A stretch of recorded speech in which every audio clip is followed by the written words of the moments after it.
Viridian, The Green Guide, by Clouds. My Head in the Clouds Not Coming Down. Read by Oooh. Chapter 55. Connections. Katsuki really couldn't tell how he had ended up here. If someone had told that little punk from his second year of middle school that not only would he be hanging out with people on a regular basis that didn't think he was the greatest thing since sliced bread, but that he would actually know their names? He'd have laughed in their faces and probably called them idiot extras to boot, so it was just hard to wrap his head around the fact that the ragtag group of former villains had not only managed to pull him off his high horse, but actually managed to make him generally enjoy spending time with them. It made Katsuki sorta happy, not that he'd ever admit that out loud. Ogawa pulled him into a headlock and ruffled his hair as he led the group down another alley. "Hey Bakugo, what's going on in that crazy head of yours?" "Bold of you to assume there's anything happening at all," Akiko laughed.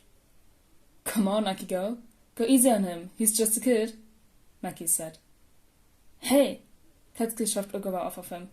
"Who are you calling kid?" "You're literally still in middle school, Bakugo," Maki laughed.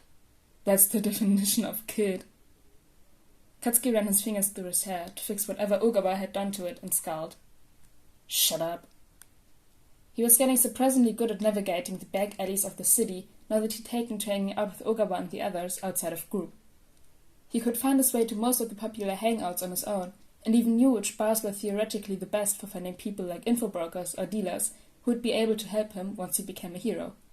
That was how he knew Ogawa was leading him to one particular bar that was popular with people like vigilantes, minor villains, and even civilians who were a little more lax about things like legality. The place they were going, along with most other bars like it, was what was known as a grey space. Akiko had explained that they were like informal neutral spaces where people of all moral stances could come together without being at each other's throats for once. Katsuki still hadn't seen any underground heroes like Eraserhead in any of the ones he'd visited so far, but he figured that was probably because he showed up in the afternoon, not the middle of the night like that hobo. "Hey, drill girl." The bartender grinned as they got to the bottom of the stairs, which looked super creepy, considering that half his face was held on with staples. "Come to give me your number?" "You wish, Darby," Akiko laughed. "First off, aren't you gay? And second off, you know I've sworn off dating deadbeats like you." Ouch. Darby clutched his heart dramatically, but a smirk ruined his little show. "I'll have you know I'm an upstanding member of society with a real job." "Uh-huh," Ogawa smirked. "Because being a bartender for a grey space is a completely upstanding career." "You know I could kick you out for that," Darby threatened, not that there was any real heat behind it. "And for bringing the kid. Come on, Ogawa, this is a bar, not a daycare." Yeah, as if you actually care." Ogawa rolled his eyes and sat down at the bar. "You know Bakugo here is getting to know the grey spaces for when he's a hero." "Sure." Darby looked him up and down.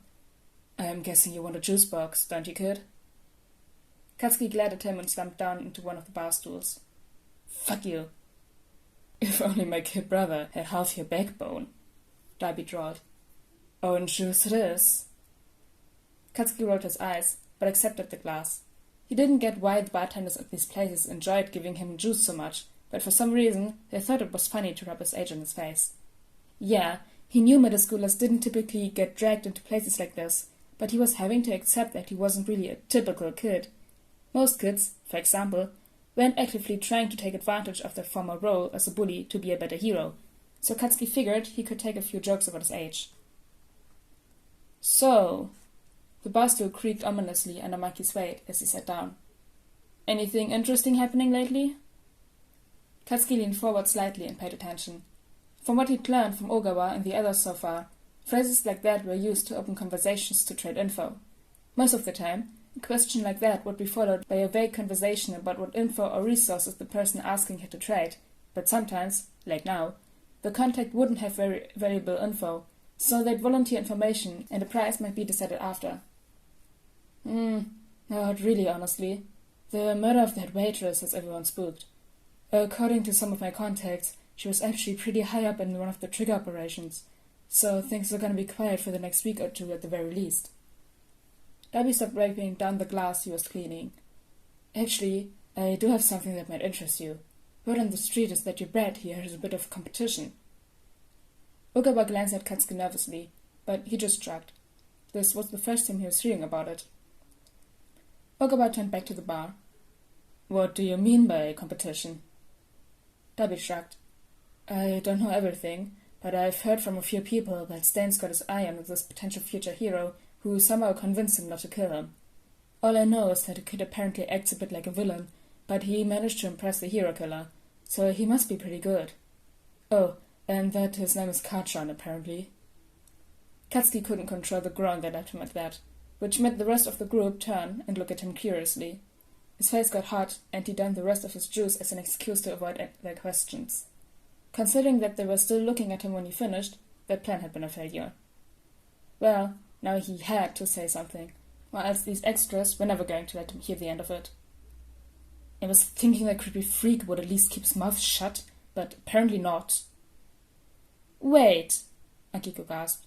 Is Stain talking about you? Who else acts like a villain but wants to be a hero anyway, you idiot? Katsuki growled. He was just ready for this conversation to be over. The asshole caught me in an alleyway last week and tried to stab me. Okay. Oka would have both impressed and skeptical. But how did you convince him not to kill you? And why does he think your name is Kachan? Akiko added. Katsuki sighed and dragged a hand down his face. He could just leave, but he knew they weren't gonna just drop it, so it was better to get it over with. Otherwise, it was just gonna get brought up again and again, until he eventually gave in. He knows what my real name is. He just likes being an asshole. You guys remember that exercise amplifier had us do? The one where we wrote the letter vowing to become better or some shit? Of course, Maki said. But Bakugo, what does that have to do with the hero killer? I'd written mine to the kid I used to bully.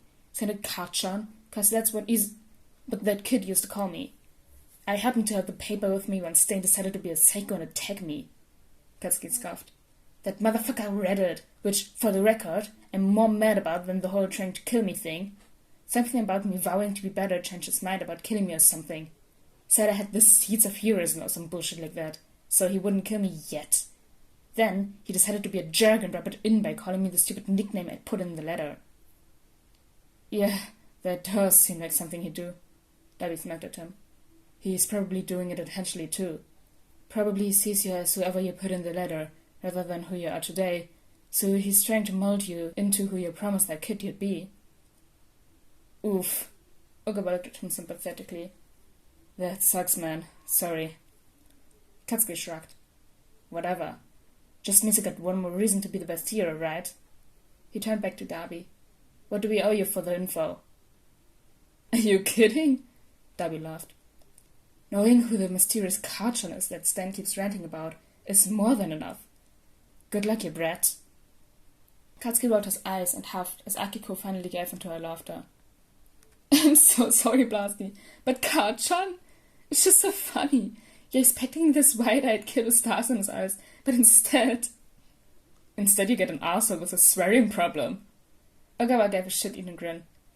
Oh my god, that's spectacular. Just the irony of it. Katsuki scowled. Are you trying to get an explosion to the face? Oh, come on, Kachan. Maki, the traitor, joined in. You gotta admit it's pretty funny.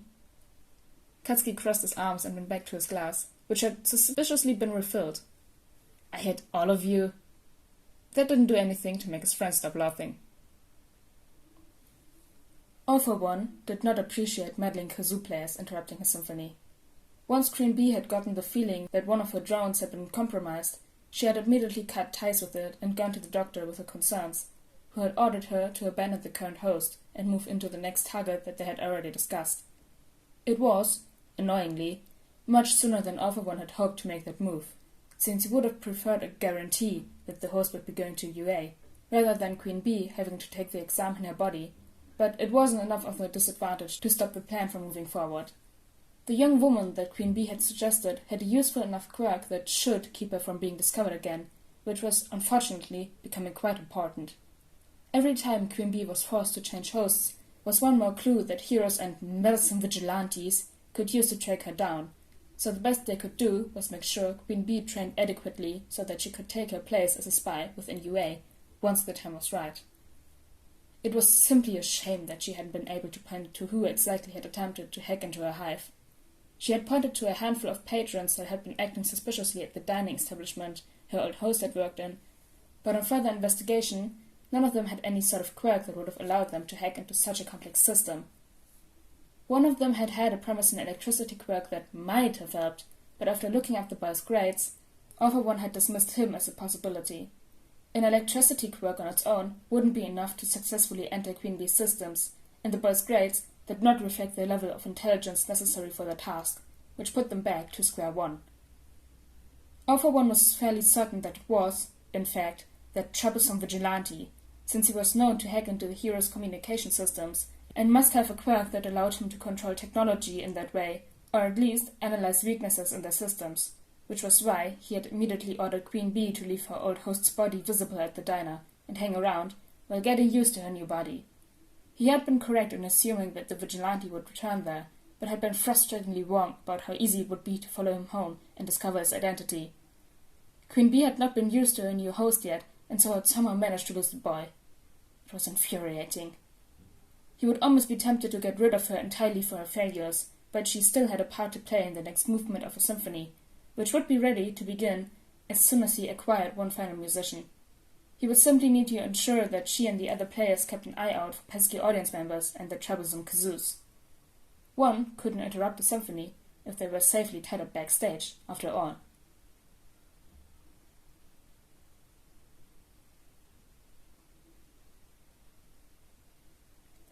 That was chapter 55 of Viridian the Green Guide. I hope you all enjoyed this chapter, and I'll see you all next time. Bye!